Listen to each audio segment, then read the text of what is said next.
قرض بانک و تجارت، درستی نظارت، طرز حلال شفا، همکاری وعده وفا، احکام هجرت، سفر، طبق شریعت نظر، این همه در برنامه ترازوی عمل.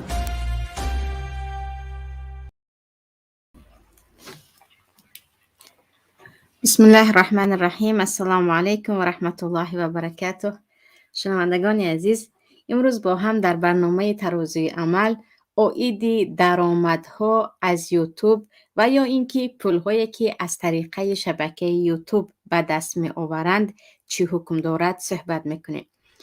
خیلی که یکی شما عزیزان میدونید در سالهای اخیر یکی از بزرگترین شبکه‌های اینترنتی که داخلش همه چیز را میتوان پیدا کرد این یوتیوب می شود. ایده هستند که برای کار خیر یوتیوب را استفاده میکنند. ایده هم هستند که تمام فحش و بدیهای خود را گویا به داخل یوتیوب میریزند و ایده دیگری هم هستند که خود یوتیوب را میدان جنگ کردند و از دو طرف به همدیگر سنگ میپرتایند. پیش از آنکه درباره درآمد از راه یوتیوب با هم صحبت کنیم که آیا نفرانی که از خود یوتیوب پول کار میکنن این برایشان حلال است یا نه، بیاید یک معلومات کوتاه درباره یوتیوب داشته باشیم. در عین زمان بزرگترین شبکه ویدیویی که در آنجا نوارها می رود و عدد شنوندگان و بینندگانش زیاد هستند این یوتیوب می باشد. یگان شبکه در جهان مثل یوتیوب با این همه زیادی مشتری و بیننده وجود ندارد. از جهت دیگر خود یوتیوب اگرچه همگی در سال 2005 تأسیس یافته است ولیکن امروز 2 میلیارد کاربران با ثبت نام در داخلش هستند. یعنی 2 میلیارد نفر، آن هم میلیون نه میلیارد نفر، تقریبا گفتیم نزدیک به 3/1 کره زمین در آنجا ثبت نام شدند و از این هم زیاد و زیادتر تماشابین های بی ثبت نام دارد. و چیزی دیگر این است که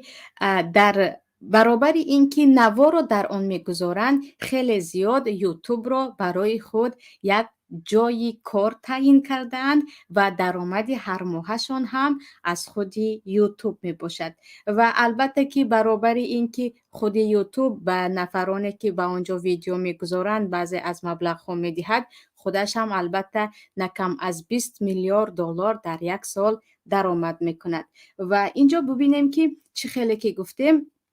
با این همه پهناوری و وسیعی در داخل یوتیوب همه چیز را الان پیدا کرده می شود. بعض محدودیت های هست که آن هم خیلی کوچک است ولی می بینید که چی چیزهایی نیست که می توان از یوتیوب پیدا کرد. و از طرف دیگر مشکلی در آن است که ایده همچون میدان فساد یوتیوب را هر روز دارند ضبط می کنند و نوارهایی که مایان را به سوی خیر میکشاند و یا برای بیننده یک چیزی را می آموزاند خیلی کمتر است از نوارهایی که به فحش و به لهو و به بازی و به چیزهای بیهوده میکشاند. و نفران زیادی هم هستند که حتی عمر خود را پایبند یوتیوب کردند که گویا یوتیوب آنها را به خود زنجیربند کرده است و تمام روز از زیر یوتیوب خود را کنده نمیتوانند. البته برابر این تیک تاک و یک چند دیگر شبکه های هست که روز از روز دارد مایان را به خود میپیچاند و دیگر فضای گویا عالم حقیقی را عالم مجازی دارد از خود میکند. و خیلی زیاده از شنوندگان حتی در همین برنامه ها هم و این چونین با خود من هم در تماس بودند که آیا این بلاگرها یا یوتیوبرهایی که با بلاگری مشغول هستند و یک مبلغ بعضیشون خیلی کم بعضیشون حتی خیلی زیاد درآمد میکنن، البته وابسته به خود کدام ویدیو رو میمونند و چند نفر کاربر دارند، چند نفر ثبت نام شده است و چی چیزها کدام رکلام ها در آنجا می رود. پولی که اینها درآمد میکنند حکمش چی باشد؟ آیا جایز است که یک نفر مسلمان یوتیوبر باشد یا خود بلاگر باشد و ویدیوها، نوارها، چیزهای دیگر رو به یوتیوب ماند و بر ضمن این پول کار کند؟ این پول درآمدش چی می شود؟ این کسب حلال است یا کسب حلال نیست؟ البته نگفته نماند که خودی طریقه کسب پول از یوتیوب یا عموما از اینترنت، این از مسئله های هست که مسئله های زمانوی هست. نوازل الفقه هم میگویم با زبان عربی که این چیز چون در همین زمانی معاصر پیدا شد، درباره‌اش همیشه علمای معاصر صحبت میکنند و آن چیزی که دلیل می آورند و در کدام حالت ها جایز نیست، در کدام حالت ها جایز است میگویند، آن هم تکیه به دلیل های پیشترک قیاس میکنند که این چیز به همان چیز مانندی دارد یا خود این حکم به زیر حکم دیگر می رود و عموما از فقه زمانوی یا معاصر است که دربارش باید در کتاب‌های معاصر و از علمای زمان بپرسیم. پیش از همه این را بدانیم که عموما ویدیوهایی که مباح هستند و خودی نوارهایی که انسان را به یگان کار گناه دعوت نمی کند، برعکس یک چیز برای شما خواه در معلومات درباره کشورها باشد، خواه درباره پخت و پز باشد، خواه آشنایی با یگان چیز باشد، یعنی عموما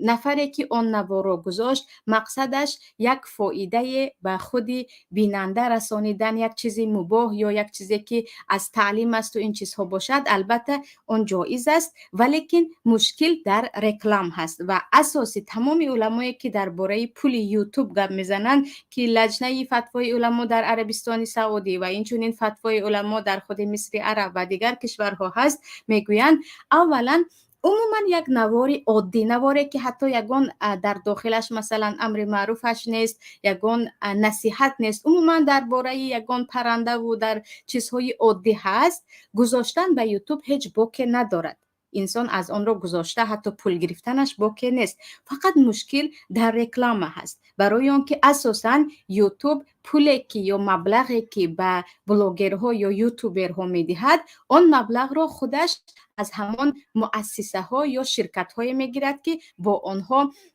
شرطنامه بسته است که ما شمایان را رکلام میکنیم و بر عوضش از شما پول میگیریم. البته برای هر رکلام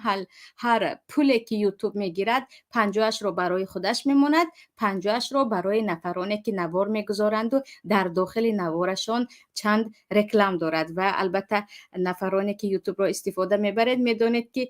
به همون که تگمه مثلا نوار را پخش کردید، در همان لحظه در آنجا خود رکلام پیدا می شود که در حدود 5 ثانیه شما می توانید آن را خاموش کنید یا ببینید. همین رکلام ها هستند که به یوتیوب پول می دهند. پس اینجا علما می گویند اگر به یگان نوارهای مباح خود در یوتیوب فعالیت داشته باشید، اما در داخلش رکلامه های باشد که آن رکلامه ها انسان را به کارهای غیر شرعی دعوت می کند، مثل قمار باختن، می نوشیدن، رقص های متبرجه ها و چیزهایی که عموما در شریعت حرام است، آن کاری که کرده ایستادید هم گناه هست و هم آن پولی که شما میگیرید پولی خبیث، پولی هست که حرام می باشد. برای آنکه در داخل نوار شما مردم گویا اعلانی یک کار غیر مشروع را دیده ایستادن، اما در داخل نوارتان شامپون یا خود یگان فروختن بلیط های هواپیما یا چیز دیگری که عموما رکلام آن حرام نیست، اگر در داخل ویدیوتان برآید، اینجا هیچ مشکل ندارد. پس وابستگی به رکلامی هست که در داخل نوار شما میمانند و اگر همان رکلامی در داخل نوار شما بوده خودش خلاف شرع باشد، پس مبلغی که میگیرید جایز نیست و اگر خلاف شرع نباشد هیچ باکی ندارد. برای آنکه هرچی هست مباح هم که باشد کمی زحمت میکشد، نوار میماند، البته به شرط آنکه نوار دزدی نباشد، اون نوار رو خود یوتیوبر ساخته باشد و استحصال دست خودش باشد و تمام مشکلی برمیگردد بر رکلامه هایی که آیا آن رکلامه ها در ذات خود چیز حلال رو اعلان میکنند یا خود به دیگران نشان میدین یا یگان چیزی حرام رو که بعضی از کشورهای هست که رکلامه هایش هم در آنجا عموما به یگان چیزهایی که عموما غیر مشروع است می باشد. بعضی کشورهای هست که در آنجا هیچ رکلامه غیر مشروع ندارد. و چیزی دیگر، اگر نفرانی هم هستند که میگویند من فقط در داخل یوتیوب پند و حکمت میگذارم، یعنی هر چیزی که آدمیزاد را به راه راست و به خود اخلاق حمیده دعوت میکند من آن را میگذارم و با این نوارم میخواهم کمتر باشد هم این فضای مجازی را به یکی از راههای اصلاح کشاف کنم. و البته این نفرها اولا اگر یگان رکلام نداشته باشند و عموما فقط به خاطر اینکه در یوتیوب یک کانال دعوتی باشد یا یک کانال باشد که مردم را به راه درست راهنمایی کند و آن همه فحش و آن همه بد اخلاقی هایی که در داخل یوتیوب الان هست آن را کمی باشد هم فشار دهد، البته ثواب میگیرند و برایشان پاداش است، چون الله میگوید والمؤمنون والمؤمنات بعضهم اولیاء بعض یأمرون بالمعروف و ینهون عن المنکر و یقیمون الصلاة و یؤتون الزکات. مؤمن زنها و مؤمن مردها یا مردهای مؤمن و زنهای مؤمن اینها همه اولیای همدیگر هستند، دوستان همدیگر هستند و اینها صفتهایشان این است که مردم را به خیر دعوت میکنند و از شر و منکرها باز میدارند و البته نماز را برپا میدارند و زکات میدهند و الله و پیامبرش را اطاعت میکنند. و البته که بعضی ها اینجا بعضی از کارهای خیری کرده خودشان را البته بدون یگان ریاکاری که دیگرها هم شریک شوید ما توانستیم یک چاه براریم، ما توانستیم یک یتیم خانه سازیم، ما توانستیم با یک حرکتی خردکک به چنین نفرها کمک کنیم، شما هم شریک شوید. میگویند که مقصد اساسی آنها ریا نه بلکه به مردم راه خیر را نشان دادن است. اینها هم اجر زیاد میگیرند که من دل علی خیر فله اجر فاعله. هر کسی که به خیر نفری را دعوت کند او مثل همان نفری کننده اجر میگیرد، از اجر او هم چیزی کم نمی شود. اما یکی شد که خودی نوارهایی که در یوتیوب میمونیم یا اینکه ویدیوهایی که در یوتیوب می رود آنها همش خیر است و یا همش معروف است ولیکن در داخلش رکلام دارد. انا اینجا باز مشکل می شود. اگر رکلام در داخل نوارهای حتی دینی یا نوارهای اخلاقی باشد و آن رکلام خودش محتوایش خلاف شریعت باشد یا بد اخلاقی باشد، اینجا همگی اتفاق هستند که غرض شما اگر نیکی باشد هم چون در داخل نوارتان رکلام را جای دادید که آن رکلام تماما خلاف شرع است و بیننده به دیدن آن یک اعلان را میبیند که به مینوشی یا یگان کازینو و چیزهای دیگر دعوت کرده ایستاده است، شما گناهکار میشوید. و برای همین نفرانی که میگویند ما خالصانه میخواهیم یوتیوب را برای کار خیر استفاده کنیم، خیلی باید در اینجا ببینند که اگر رکلامه های حلال در داخل نوارشان رود که باکی نیست، هیچ گناهکاری نیستند، برای آنکه در این باره فتوای علمای معاصر آمدگی هست، چی در ریاض چی در مصر. ولیکن اگر یکی شد که بیننده برابر دیدن میبیند که یک رکلامه غیر مشروع در داخل این نوار آمده ایستاده است، البته جایز نیست که شاید یک راه باشد. من که خود آنقدر در بلاگری و آن سایت یوتیوب در این جاده یک متخصص نیستم، نمیدونم که آیا می شود با یوتیوب یگان اتفاق نامه کرد که من با رکلامه هایی که در این مثلا حدودی این چیزها هست جا نمیدهم به دیگر رکلامه ها راضی هستم. گویان اگرچه خواهند که برای پیشرفت کانال کاری کنند شاید راه را پیدا کرده توانند. و چیزی دیگر این است که خیلی متاسفانه نفرانی هم هستند که به خاطر البته که پول کار کردن، زیاد شدنی به گفتی خودمان پتپیسچیک هایشان یا خود کاربرانشان، هر چیزی که به دهانشان آمد در عنوان می نویسند. فلانی رو با فلانی دیدن، یکی بینید این خرچی می گوید، حتی چیزهایی که من حتی نمی توانم به زبان بیارم. و این رو بدانیم که هر خواهر و برادر تاجیکی که با یک عنوانی که اساساً وی عنوان خودش دروغ است، در داخل نوار چیزی دیگر هست و فقط به خاطر جلب بیننده آن عنوان را گذاشته اند، پولی که از همان یوتیوب میگیرند برایشان زهر مار است. و زهر مار است و هیچ حلالیت ندارد. برای آنکه اول شده خود همان عنوان دروغ است. چیزی دیگر این است که خیلی زیاد در خود همان نوشتجات یک نفر رو تهمت میکنند و اساساً فلانی دومولا رو بینید چی میگوید درباره یک موضوعی خیلی عموما شرم‌آور، یا فلانی یگان نفر دیگری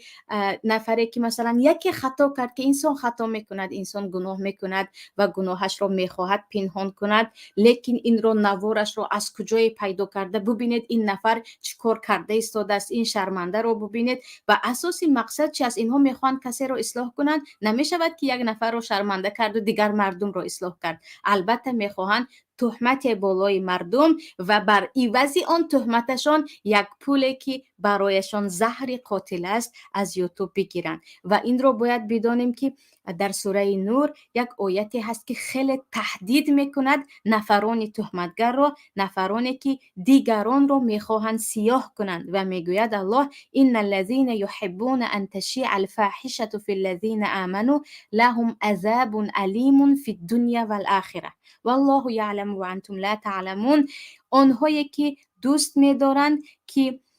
فحش و بدنامی در نفران مسلمان پهن شود، یعنی نفرانی که میخواهند نفران پاکدامن مسلمان را بدنام کنند، آنها را به فحش برارند، بدانید که برای آنها عذاب دردناک فی دنیا و الاخره، هم در دنیا هم در آخرت است. گمان نکنید که فقط در آخرت، نه، در دنیا هم آنها عذاب دردناکی را میبینند و الله میداند و شما نمیداند که این فسادکاران با این کارهایشان چقدر در روی زمین فساد میکنند و الله خودش میداند که برای این گونه انسانها چقدر عذاب را در دنیا نازل میکند. پس نفرانی که چه خیلی که گفتیم حتی نوار نباشد هم نام یک نفر رو سیاه کرده میبرارند یا یک صورت یک نفر رو پیدا میکنند و شاید و کی هاست که توبه کرد، شاید کی هاست که این چیز رو نمیخواد. البته سخن ما درباره نفران مؤمن رفته ایستاده است، نه درباره فساق یا فجاری که همه کارهایشان بر علا هست و آنها از کسی شرم و از چیز پنهان کاری نمیکنند.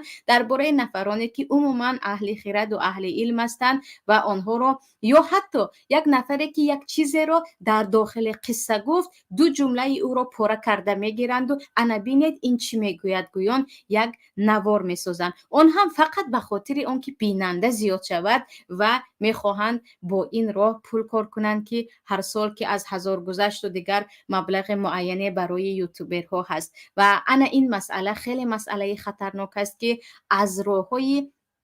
حرام کار کردن در زمان امروز است. و نگفته نماند که خیلی خواهران زیاد، گل دخترکانی زیبای تاجیک هم هستند که خود را نوار میکنند، نواری که به یگان شک و شبهه میگویم فحش است، بیراهگی هست، بدنامی هست که خودشان را نوار میکنند. من نمیخوام نام یکی از آنها را به زبان آورم، برای اینکه حتی من درآمده به نوار دیدن رو هم برای خود ننگ میدونم، برای خانواده‌ام ننگ میدونم. همون رو هم از عنوان یکی درباره یوتیوب که چون برنامه بود یکی بینم که از تاجیک ها چگونه بلاگر ها داریم، چگونه یوتیوبر ها داریم، یکی چشمم افتید که ببخشید اگر 100 تا یوتیوبر داشته باشیم شاید 5 نفرشان درستند و بقیه همش یا با دروغ یا اینکه با چاپلوسی یا اینکه با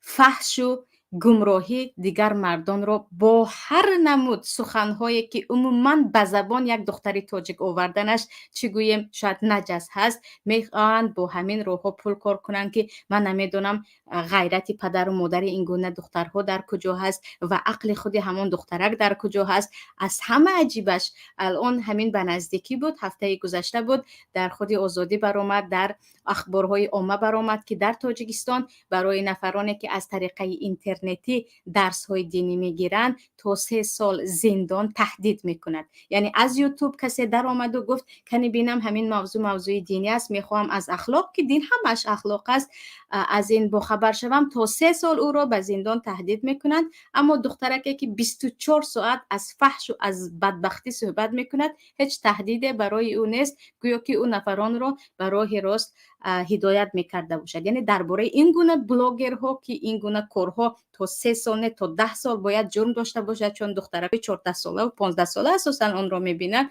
هیچ جرمی وجود ندارد. برای نفری که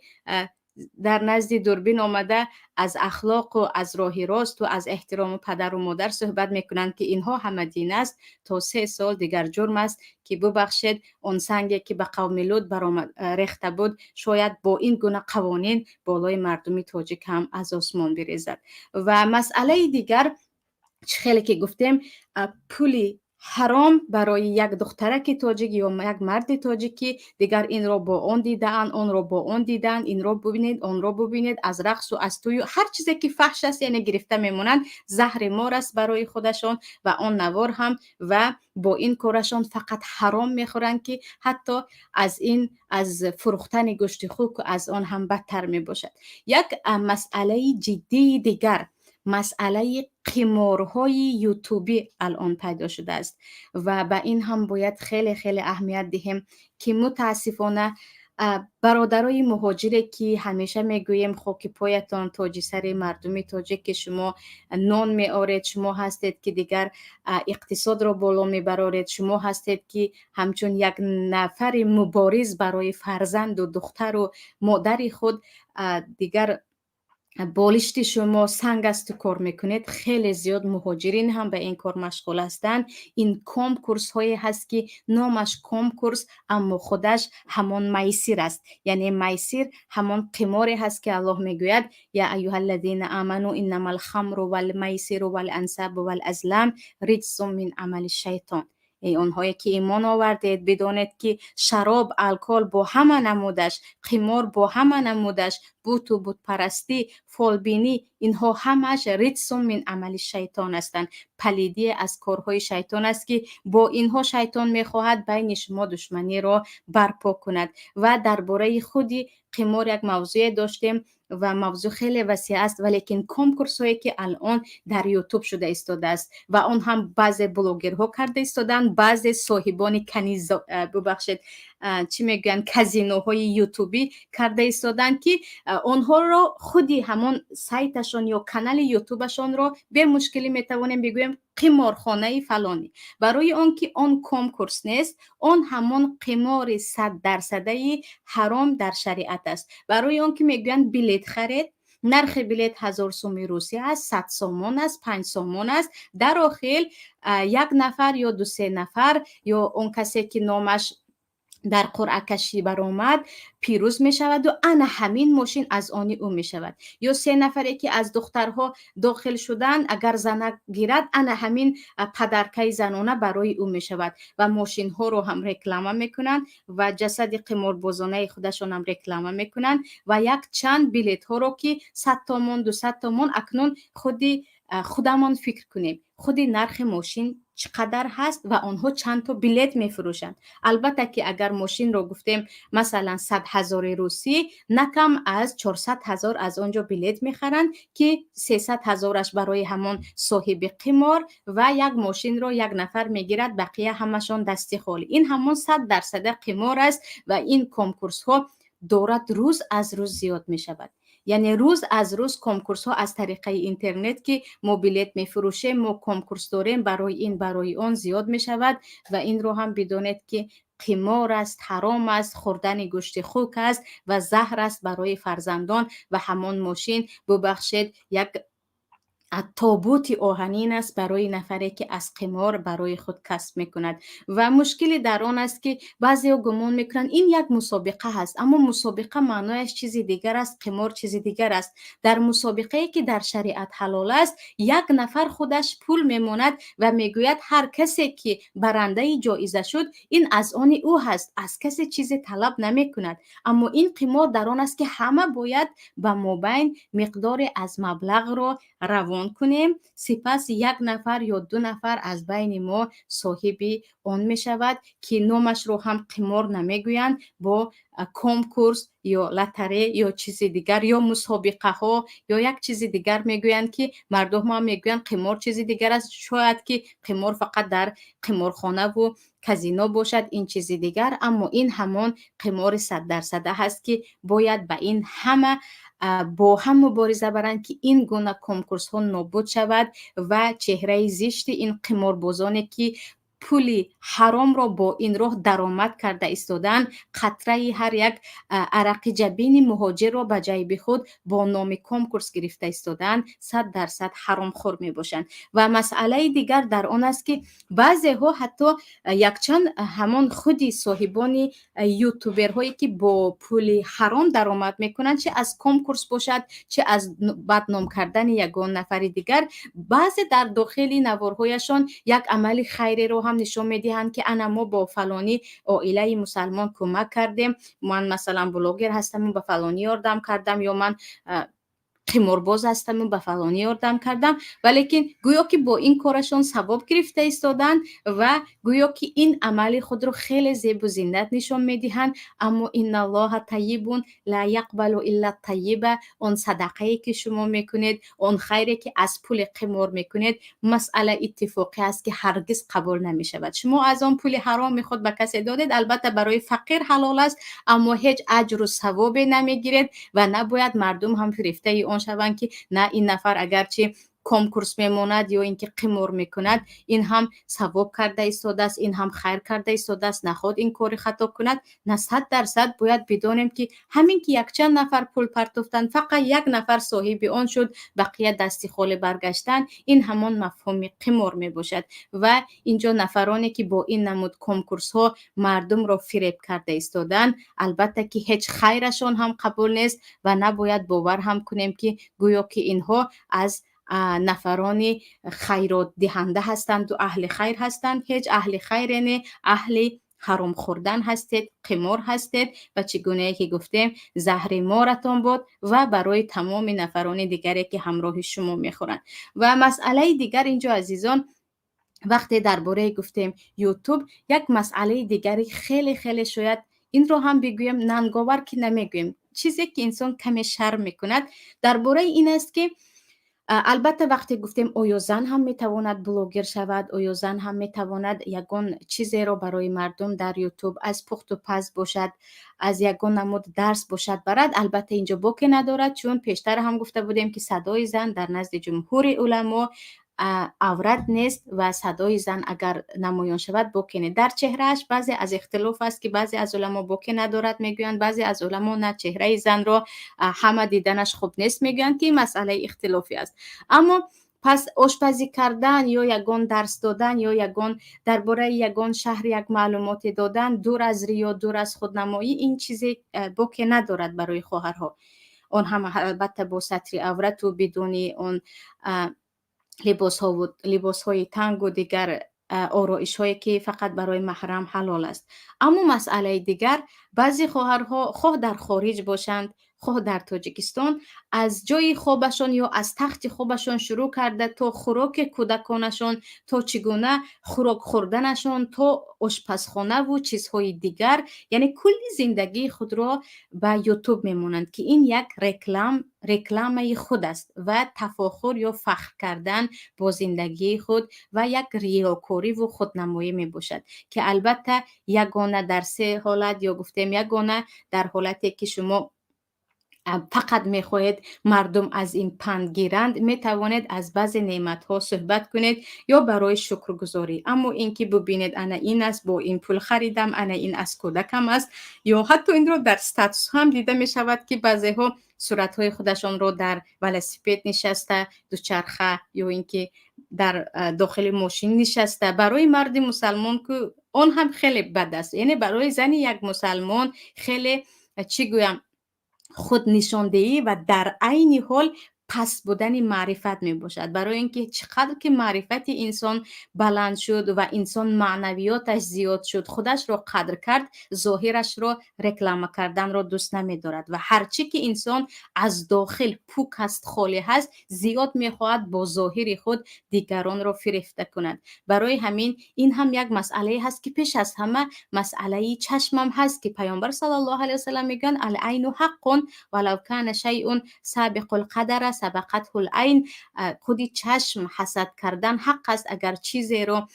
چیز تقدیر رو اگر سبقت میکرد این چشم بود و خودی چشم هم میتواند کودکان رو وقتی بر رکلام به یوتیوب میگذاریم یا خانه خود رو یا زندگی خود رو، پیش از همه خطر چشم شدن یا حسود شدن هم هست. از چیز دیگر یک کار زشتی هست که خود نمایی است، تفاخر است و عموما با دو سه لباس و با دو سه میبله که امروز هست و فردا نیست و همه زیر خاک هستیم خود رو